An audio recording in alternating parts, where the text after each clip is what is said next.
الرحمن الرحیم یا ایھا الذین آمنوا قوا انفسکم واہلیکم نارا۔ میرے محترم بزرگوں اور دوستو، آج جمعے کا ایک اہم پیغام ہے۔ ایک بات اپنے ذہنوں میں بیٹھا لیجئے کہ امت مسلمہ کے نزدیک سب سے قیمتی جو سرمایہ ہے وہ ہے ایمان۔ ایمان سے بڑی کوئی نعمت نہیں ہے۔ کتنا بھی کوئی کچھ بھی کر لے، اپنے ماتھے کو سجدے میں ٹیک دے، قیامت تک کیا ہے سجدے میں ٹیکا رہے، اس کے پاس ایمان نہیں ہے، وہ سجدہ بیکار ہے۔ اللہ کو ایسے سجدوں کی ضرورت نہیں ہے۔ اگر ہماری تعلیم کے نام پر ہماری عورتیں مرتد ہو رہی، ایمان چھوڑ رہی ہیں، تو ہمیں ایسی تعلیم کی ضرورت نہیں ہے۔ ہمیں جہالت منظور ہے، لیکن اپنے ایمان کو بچانا فرض ہے۔ آج آئے دن خبروں میں ہر ایک کے سامنے واقعہ ہے، میڈیا کے ذریعے ہر بندہ جانتا ہے، کوئی بھی یہ نہیں کہہ سکتا کہ میں ناواقف ہوں۔ تھوڑے عرصے کے اندر لاکھوں لاکھ ہماری ماں بہنیں ایمان چھوڑ کر چلی گئی۔ ہم اور آپ کہاں سو رہے ہیں؟ صحابہ سے عبرت حاصل کیجیے، ان کے واقعات کو پڑھیے، صحابیہ عورتوں کے واقعات کو گھروں پہ سنائیے، تاکہ ہمارے ماں بہنوں کی عزتیں محفوظ رہیں، ان کے ایمان محفوظ رہیں۔ ایمان ہے، سب کچھ ہے۔ آپ بڑے سے بڑے کاروبار کر لیں، بڑی سے بڑی کیا ڈگریاں حاصل کر لیں، لیکن خدا کی قسم ایمان نہیں، آپ ہمیشہ ہمیش کے لیے جہنم میں جائیں گے۔ جہنم کیا چیز ہے؟ ہم نے جہنم کو بہت معمولی سمجھ رکھا ہے۔ جہنم کی ایک چنگاری دنیا کے اندر ڈال دی جائے، لاڈلے پیغمبر جناب محمد رسول اللہ صلی اللہ علیہ وسلم ارشاد فرماتے ہیں، پوری دنیا جل کر راکھ ہو جائے۔ اور جب ہمارے پاس ایمان نہیں ہوگا، پروردگار عالم کا حکم ہوگا، یہ میرا مجرم ہے، یہ میرا نافرمان بندہ ہے، شرک کرنے والا ہے، اللہ کے ساتھ دغا بازی کرنے والا ہے، اپنے ایمان کا سودا کرنے والا ہے، ایسے بندے کو ہمیشہ ہمیش کے لیے جہنم میں داخل کر دیا جائے۔ مسلمانوں، خود بھی اپنے آپ کو بچاؤ۔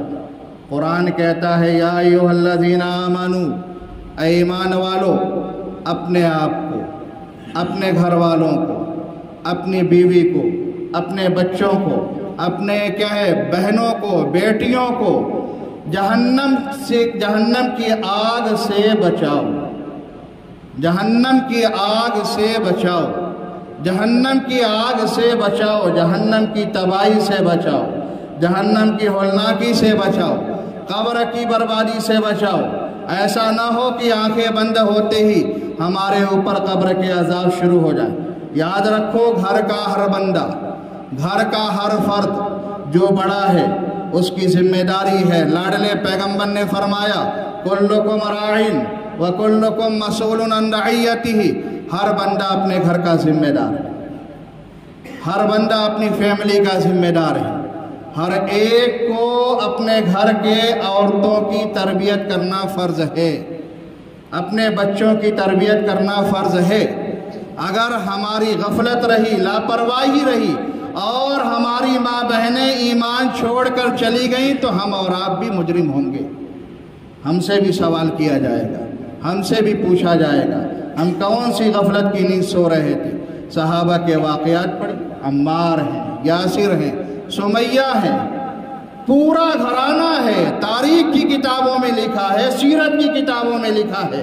جب انہوں نے ایمان کو قبول کیا، ظالموں نے، ابو جہل جیسے سردار نے، ظالم نے، اور بڑا ڈینجر ظالم تھا، اتنی تکلیفیں دی، اتنی تکلیفیں دی کہ جو یاسر تھے وہ تو بیچارے دم توڑ دیے، اللہ کو پیارے ہو گئے۔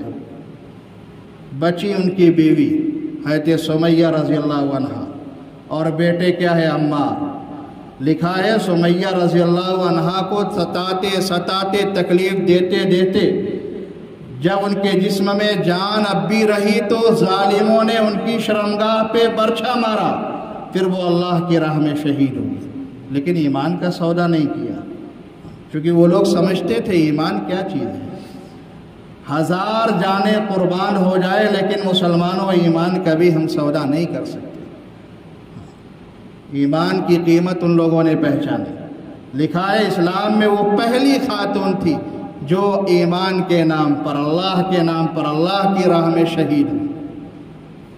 ان کے بیٹے ہیں حضرت عمار رضی اللہ عنہ، ان کے بارے میں لکھا ہے مکے کی جو سرزمین پتھریلا علاقہ، وہاں کی دھوپ جب زمین پہ پڑتی تھی بالکل توے کی طرح زمین کیا ہے بالکل گرم ہو جایا کرتی تھی، آپ پیر رکھیں تو ایسا محسوس ہوتا تھا جیسے آپ توے پہ آگ پہ پیر رکھتے ہیں۔ ان ظالموں نے عمار کو تپتی زمین پہ لٹایا، ایسا ہی نہیں کیا بلکہ ان کے جسم پر ایک بھاری بھرکم پتھر کو رکھا اور ظالموں نے گلے کے اندر رسی ڈالی اور بچوں کو لگا دیا ان کو گھسیٹا جائے۔ اسی اثنا میں لاڈلے پیغمبر جناب محمد رسول اللہ صلی اللہ علیہ وسلم کا گزر ہو جاتا ہے۔ آپ اندازہ لگائیے، رحمت للعالمین، جن کو انسانوں کے لیے رحمت بنا کر بھیجا گیا، عالمین کے لیے رحمت بنا کر بھیجا گیا، جناتوں کے لیے رحمت بنا کر بھیجا گیا، وہ رحم دل شخصیت جب ایسے ظلم ہوتے ہوئے دیکھ رہی ہوگی تو مسلمانوں اندازہ لگاؤ دل پہ کیا گزر رہی ہے۔ وہاں سے گزر ہوا، دیکھا کہ عمار کو ستایا جا رہا ہے، گرم زمین پہ لٹایا گیا، جسم پہ پتھر، زمین کو گھسیٹا جا رہا ہے، کوڑے لگائے جا رہے ہیں، آنکھوں سے آنسو جاری ہو گئے۔ فرمایا عمار صبر کرو، تم سے جنت کا وعدہ ہے۔ تو مسلمانوں اپنی مصیبتوں کو جھیل لو، اپنی تکلیفوں کو جھیل لو، اپنی پریشانیوں کو جھیل لو، انشاءاللہ اس صبر پر آپ کو کیا ملنے والا ہے؟ اللہ کی رضا ملنے والی ہے، اللہ کی محبت ملنے والی ہے، جنت کے فیصلے ہونے والے ہیں۔ لیکن ایمان کا سودا کبھی نہیں کرنا۔ اپنے بچوں کی کیا ہے بالکل تعلیم دو، اعلیٰ سے اعلیٰ ڈگریاں دو، لیکن بھرپور ان کی نگرانی کرو، وہ کس کے پاس بیٹھتی ہیں، کس کے پاس آتی جاتی ہیں۔ حتیٰ کہ آج جمعیت علماء ہند کے لیٹر پر یہ اعلان نکالا گیا ہے مجبوراً کہ پوری کیا ہندوستان کی مساجد سے امت کو یہ بات سنائی جائے کہ ان پر دھیان دیا جائے کہ وہ اگر ٹیچر بھی بلا رہا ہے تو ان کے پاس بھی نہ جانے دیا جائے، اور اگر ان کے پاس یہ بڑا موبائل ہے اس کی چیکنگ کیجیے۔ اولاً تو ہونا یہ چاہیے کہ ہم بڑا موبائل دے نہیں، اور دیتے ہیں تو پوری نگرانی کریں۔ آپ ان کو خود لے جائیے، ہاسٹل پہنچائیے، اسکول چھوڑیے اور وہاں سے کیا خود لے کر کے آئیے۔ اگر آپ نہیں کر سکتے کسی اور قریبی رشتہ دار کو لگائیے جو محرم ہے، وہ بھی نہیں کر سکتے، بسوں سے جاتی ہیں، بسوں کی نگرانی کیجیے۔ یہ ہماری اور آپ کی ذمہ داری ہے، فریضہ ہے۔ اگر ایک عورت بھی معاشرے کے اندر مرتد ہوتی ہے، ہم سب مجرم ہیں مسلمان، ہم سب پر اس کا وبال آئے گا۔ آج کہتے ہیں کہ دنیا پریشان ہے، ہمارے کرتوت ہیں، ہمارے اعمال ہیں۔ ہم نے اللہ کے غضب کو دعوت دی، ہم نے اللہ کی ناراضگی کو دعوت دی، ہم نے اللہ کے عذاب کو دعوت دی۔ ہم تعلیم کے نام پہ اتنے آزاد ہو گئے، پورے 24 گھنٹے آفسوں میں بیٹھے ہیں، پورے 24 گھنٹے مارکیٹوں میں گھوم رہے ہیں، اور ہماری یہ ماں بہنیں خوب اچھل رہی ہیں، کود رہی ہیں، پارکوں میں جا رہی ہیں، اور کیا ہے گرل فرینڈ کے نام پہ نہ معلوم کیا کیا کرتی ہیں۔ خبروں میں دیکھیے، دل دہل جاتا ہے۔ اللہ تعالی ہمارے ایمان کی حفاظت فرمائے، ہمارے عورتوں کے ایمان کی حفاظت فرمائے۔ ارے نگرانی کرو گے اللہ کے بندو؟ سب کریں گے انشاءاللہ۔ انشاءاللہ ہمارے معاشرے میں ایک بھی عورت مرتد نہیں ہوگی، انشاءاللہ پوری دیکھ ریکھ کریں گے آپ لوگ۔ اللہ تعالی ہم سب کو اس خدمت کے لیے توفیق عطا فرمائے۔ اور ایک بات یاد رکھو، اپنے معاشرے میں ایک کمیٹی بنائیے، ایک کمیٹی تشکیل دیجیے، اور اب ہمیں مختلف مقامات پہ ضرورت ہے کہ ہم اپنے اسکول اور کالجوں کو قائم کریں، ہم کسی کے محتاج نہ رہیں، ہم خود اپنے اسکولوں میں اپنی بچیوں کی تعلیم دیں۔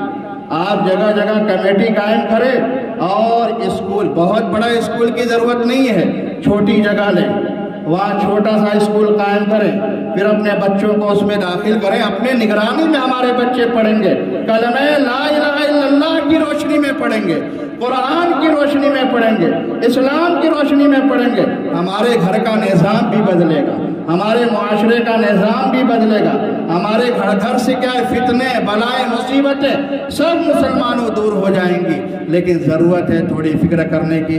اللہ تعالی ہم سب کے لیے، ہم سب کو دین کی خدمات کے لیے بھرپور قبول